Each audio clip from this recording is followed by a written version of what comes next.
देखिए, झारखंड में आज कानून व्यवस्था पूरी तरह से चरमराई। उल्टे उन लोगों के ऊपर एफआईआर हुआ है जिनके होटल में खाना वाना खा करके शायद लोग निकले थे। अगर सबसे भारी दिखता हो तो आप स्वाभाविक है समझ सकते हो कि कानून व्यवस्था की क्या हालत है। अगर पुलिस के सामने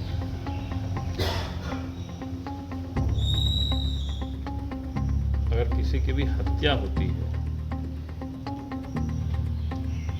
मौजूदगी में, तो फिर उसके लिए तो पूरी तरह से पुलिस जिम्मेवार। देखिए, झारखंड में आज कानून व्यवस्था पूरी तरह से चरमराई। अगर हम कहें कि कानून व्यवस्था कहीं है, पिछले दिनों जो जमशेदपुर में जो घटना घटी, करनी सेना के कोई नेता थे और पुलिस के सामने उनकी हत्या कर दी, और इसके बाद जो कार्रवाई हुई तो मैं कह सकता हूं कि खाना पूर्ति से अधिक कुछ भी नहीं। उसके बाद जो सरकार ने क्या किया कि एसपी को वहां से हटा दिया, एक नहीं बल्कि 2 एसपी को शायद हटाया, सरायकेला जमशेदपुर। तो मैं समझता हूं कि एसपी को हटाना कोई एक सजा नहीं है। कायदे से होना तो ये चाहिए था, पुलिस के ऊपर एफआईआर होनी चाहिए थी। अगर पुलिस के सामने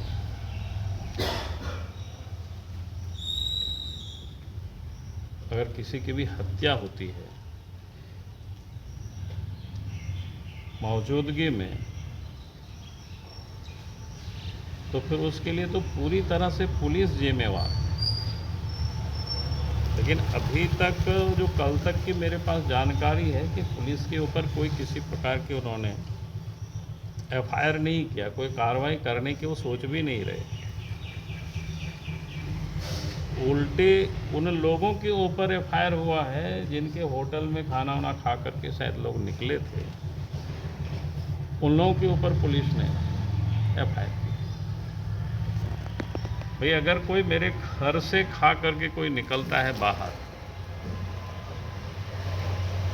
और कोई वहाँ, और उसके बाद सड़क पर पुलिस है, पुलिस के सामने किसी की हत्या होती है, तो उस होटल के मालिक वो कैसे हो सकता है?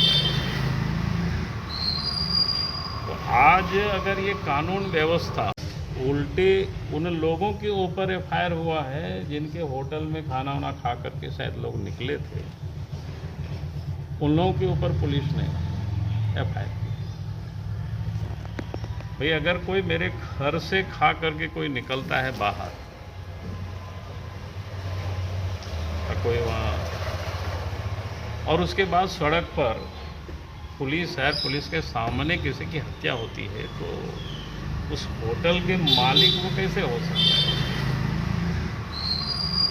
तो आज अगर ये कानून व्यवस्था बिगड़ी है, उसके लिए मैं समझता हूं कि जो मेरे पास जो जानकारियां मिल रही है, उसके लिए कोई नहीं, सिर्फ और सिर्फ राज्य के मुख्यमंत्री श्री हेमंत सोरेन जी उसके लिए जिम्मेवार हैं। और आजकल तो आए दिन ये चर्चा जानकारी मिल रही है, हेमंत सोरेन की सुरक्षा में कोई एएसआई है अजय सिंह करके, वही डीजी का भी काम कर रहे हैं, एसपी का भी काम कर रहे हैं, वसूली का भी काम कर रहे हैं। जो मेरे पास जानकारी, चाहे डीजी हो, चाहे किसी भी विभाग के, चाहे एसपी गण हो, सब उनके सामने लोग लाचार और बेबस हैं। यहाँ तक कि थाना में कौन इन दरोगा को पदस्थापित किया जाए, ये भी उनके यहाँ से फरमान जाता है। किसी भी अफसरों का कोई हिम्मत नहीं होता है कि उसका कोई विरोध कर सके। तो जहाँ इस प्रकार से शासन चलता हो, प्रशासन चलता हो, एक एएसआई